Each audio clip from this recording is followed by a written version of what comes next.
Assalamualaikum warahmatullahi wabarakatuh. Waalaikumsalam warahmatullahi wabarakatuh. Baik, salam kompeten teman-teman sekalian. Alhamdulillah hari ini kita bersama dengan Pak Asep Jainuddin. Siap. Ya, beliau selain sebagai koordinator Widaswara juga pengajar di PKP. Alhamdulillah. Baik, Bapak Ibu yang kami hormati, kami sekarang sedang melakukan diskusi berkaitan dengan agenda 3 nih Pak Asep. Ya, di agenda 3 Pak Asep itu ada 7 materi kebetulan yang menjadi yang harus dibagikan kepada kawan-kawan peserta PKP. Salah satunya adalah penyusunan RKA, rencana kerja anggaran pelayanan publik dan juga perencanaan pelayanan publik. Nah, sehingga hari ini kita mencoba untuk berbagi pengalaman barangkali Pak Asep ya. Siap. Apalagi Pak Asep ini kayaknya pernah jadi mantan nih Pak Asep ini. Pernah jadi apa Pak Asep? Mohon izin. Untuk di pengawasan ya setara dengan eselon 4 ya pernah kurang lebih 5 tahunan lah. Ya, pernah menjabat sebagai di bagian program. Oke, baik. Ini saya kira ini sangat tepat sekali Bapak Ibu. Narasumber kita ini mantan program, artinya terkait dengan perencanaan kerja anggaran ya ini Pak Asep. Ya, kita tahu bahwa penyelenggaraan pelayanan publik ini akan optimum ketika dikelola secara baik, apalagi kalau nyambung dengan anggarannya. Betul nggak kira-kira Pak Asep? Apa pandangan yang lain Pak Asep? Ya tentunya dengan kegiatan-kegiatan yang ada disesuaikan dengan kondisi ataupun usulan anggaran kita. Kegiatan kita itu untuk tahun ke depannya itu apa sudah kita susun lebih awal gitu di T-1 ya. Oke, baik. Jadi artinya bahwa ketika sebuah standar ditetapkan ini kan kalau namanya perencanaan pelayanan publik kan ada salah satunya sarana prasarana gitu Pak ya. Betul, ya. Tidak mungkin sarana prasarana seperti kita hari ini yang kita lakukan kan bagian dari penyampaian informasi barangkali itu. Kalau seandainya tidak ada sarana seperti ini ya bagaimana gitu Pak Asep? Nah, kira-kira ada strategi nggak Pak Asep terkait dengan menyiapkan sarana prasarana dengan basisnya anggaran ini? Kira-kira apa yang perlu diperhatikan Pak Asep? Ya baik Pak Aris ya. Ya terkait dengan tadi disampaikan oleh Pak Aris di agenda 3 untuk pelatihan ya kepemimpinan pengawas. Ya tentunya kita juga melihat dari agenda 2-nya terkait dengan kepemimpinan pelayanan ya kan. Kemudian di agenda 1 terkait dengan kepemimpinan Pancasila dan bela negara. Ya, jadi semua saling sinergi antara agenda 1, 2 dan 3. Tentunya di agenda 3 ini terkait dengan pengendalian kegiatan, pelaksanaan kegiatan ya. Ya dari untuk 3 materi yang disampaikan dari 7 itu yang tadi disampaikan dengan pelayanan digital, kemudian penyusunan rencana kerja anggaran, dan yang terakhir adalah pengendalian kalau masalah ya. Nah, tentunya tadi disampaikan dalam kita membuat strategi untuk kegiatan terkait dengan kegiatan itu apa yang kita harapkan di suatu instansi, tentunya harus kita laksanakan disesuaikan dengan kebutuhan apa saja, baru nanti kita menjabarkan di masing-masing koordinator ataupun pokja yang sekarang itu apa kebutuhannya untuk tahun berikutnya. Baru kita sesuaikan dengan anggaran, diterjemahkan dalam standar biaya umumnya berapa, yang mungkin kita lihat di Kementerian Keuangan bagaimana, baru kita usulkan berkonsultasi.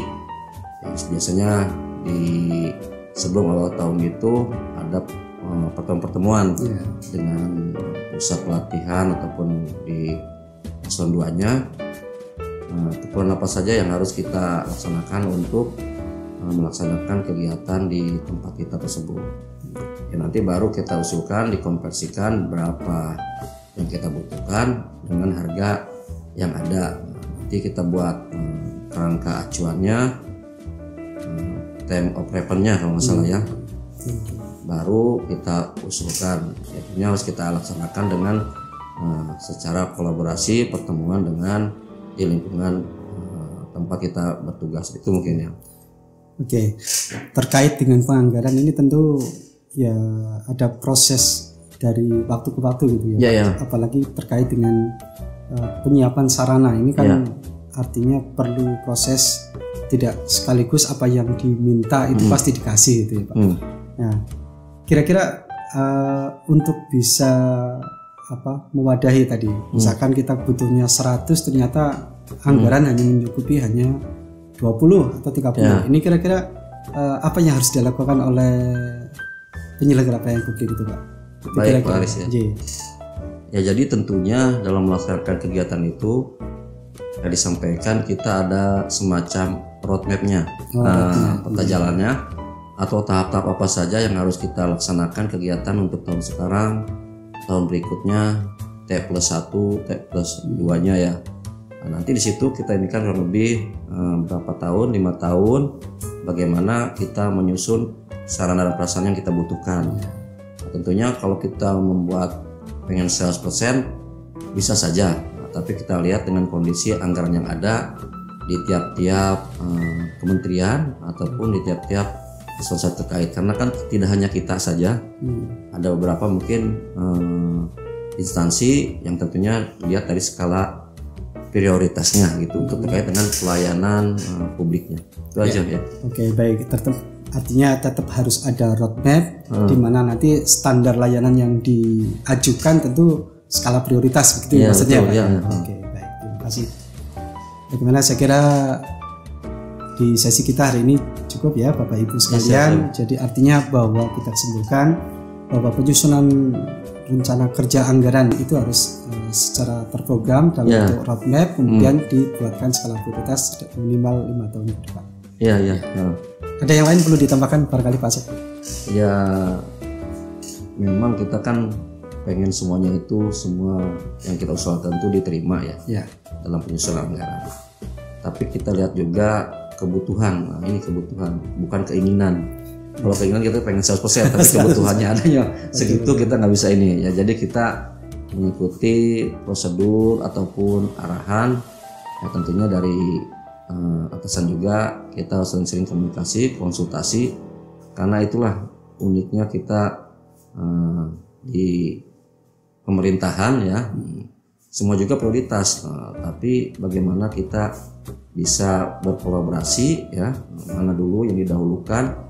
Jadi mungkin tidak separuh-separuh ya. Jadi misalkan PDA dulu yang ditonjolkan, baru yang lainnya. Kalau masing-masing itu akan butuh waktu yang mungkin agak cukup lama. Itu aja mungkin ya terkait dengan penyusunan anggaran dan untuk kelembagaan biar kembangnya lebih baik lagi. Ya. Oke, baik, terima kasih Pak Asep yang sudah hadir di ruang podcast kita hari ini, dan terima kasih kami sampaikan. Semoga apa yang disampaikan atau bincang kita hari ini semoga bermanfaat buat Bapak Ibu sekalian. Terima kasih. Kita berikan salam terakhir Pak Asep. Terima kasih. Semangat terus ya. Salam pres, salam saam. Apabila ada kekurangan mohon maaf ya. Nah, nanti kita lanjutkan lagi untuk kegiatan selanjutnya. Terima kasih juga Pak Aris ya. Oke, sama-sama. Terima kasih. Berbahagia selalu. Terima kasih banyak ya. Assalamualaikum warahmatullahi wabarakatuh. Waalaikumsalam warahmatullahi wabarakatuh.